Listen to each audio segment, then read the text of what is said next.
Assalamualaikum warahmatullahi wabarakatuh. Perkenalkan, saya Ramda Wela Dewa, NPM 24772034. Pada kesempatan kali ini, saya akan mempresentasikan tentang teknik pembenihan ikan kerapu cantik.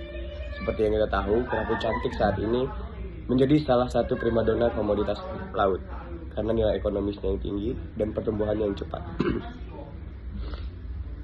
Nah, pertama-tama, mari kita kenali apa itu kerapu cantik. Namanya mungkin terdengar unik, cantik.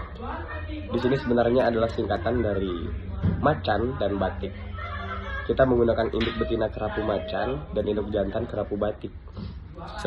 Kenapa harus disilangkan?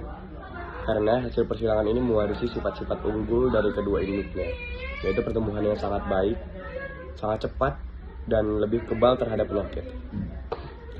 Selanjutnya ada persiapan wadah dan kualitas air. Sebelum bibit masuk, rumahnya harus disiapkan dulu. Kita menggunakan bak beton atau fiber. Hal yang paling krusial di sini adalah biosecurity atau salinitas atau sanitasinya. Bak harus dicuci dengan klorin agar bebas bakteri dan virus. Untuk air lautnya harus difilter terlebih dahulu dan dijaga parameternya. Suhu, salinitas, dan oksigen harus stabil agar telur atau larva tidak stres dan mati. Selanjutnya, seleksi induk berkualitas. Kualitas benih sangat bergantung pada kualitas induknya. Untuk betina, kita pilih kerapu macan yang perutnya sudah membesar dan lembek. Tandanya sel telur sudah matang. Sedangkan untuk jantannya, kerapu batik harus bisa mengeluarkan sperma berwarna putih kental saat diurut perutnya. Induk yang cacat atau sakit tidak boleh digunakan sama sekali. Selanjutnya, karena kerapu cantik ini adalah hasil persilangan dua jenis ikan yang berbeda, proses perkawinannya tidak semudah ikan sejenis. Kalau kita mengandalkan pemijahan alami, di mana mereka dibiarkan kawin sendiri di bak, peluang berhasilnya sangat kecil karena insting alami mereka berbeda.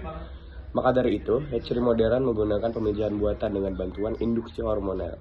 Induk yang sudah kita seleksi tadi disuntik dengan hormon seperti HCG atau Ovaprin. Fungsinya apa? Untuk memacu agar sel telur dan sperma cepat matang. Sekitar 1 atau 2 hari setelah disuntik, kita bantu prosesnya dengan cara stripping dan pengurutan. Telur dan sperma dikeluarkan perlahan, lalu kita cabut secara manual di luar tubuh ikan. Saat ini, cara ini memastikan persentase pembuahan dan hibridisasi jauh lebih tinggi dan efisien.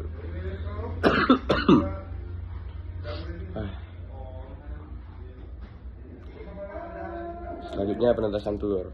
Telur yang sudah dibuahi kita tebar di bak penetasan. Cara membedakan telur yang bagus sangat mudah. Telur yang bagus itu dia mengapung di permukaan, sedangkan yang gagal akan tenggelam dan mengendap di dasar. Kita hanya ambil yang mengapung. Dalam waktu sekitar 18 hingga 20 jam, telur-telur akan menetas menjadi larva kecil yang sangat enteng. Selanjutnya ada manajemen pakan dan pemeliharaan larva. Ini adalah fase paling sulit dalam pembenihan. Membesarkan larva selama 2 hari pertama setelah menetas, mereka tidak perlu diberikan makan karena masih memiliki yolk sac. Di hari ketiga, kuning telurnya habis dan mulutnya mulai membuka. Di sinilah kita harus memberi makan rotifer atau fitoplankton yang ukurannya mikroskopis. Seiring ikan bertambah besar, kita ganti pakannya dengan artemia, sehingga akhirnya dilatih makan pelet saat umur 20 hari ke atas. Selanjutnya ada grading. Ada satu sifat buruk kerapu yang harus kita waspadai. Mereka sangat kanibal. Ikan yang pertumbuhannya lebih cepat akan memangsa temannya yang lebih kecil. Untuk mencegah kerugian, kita harus melakukan grading atau penyortiran. Ikan yang ukurannya sama dikumpulkan di satu bak, yang kecil dipisah. Selain kanibalisme, kita juga rutin membuang kotoran dasar bak dan mengganti air agar ikan tidak terserang penyakit atau jamur. Selanjutnya pemanenan. Tibalah kita di tahap akhir, yaitu panen.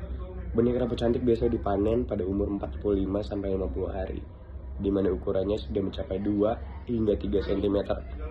Panen wajib dilakukan saat suhu sejuk, yakni pagi atau sore hari, agar ikan tidak stres. Setelah itu, ikan dikemas dengan rapi menggunakan oksigen tambahan dan siap dikirim ke para petambak untuk proses pembesaran. Sekian presentasi dari saya, semoga informasi ini bermanfaat bagi kita semua.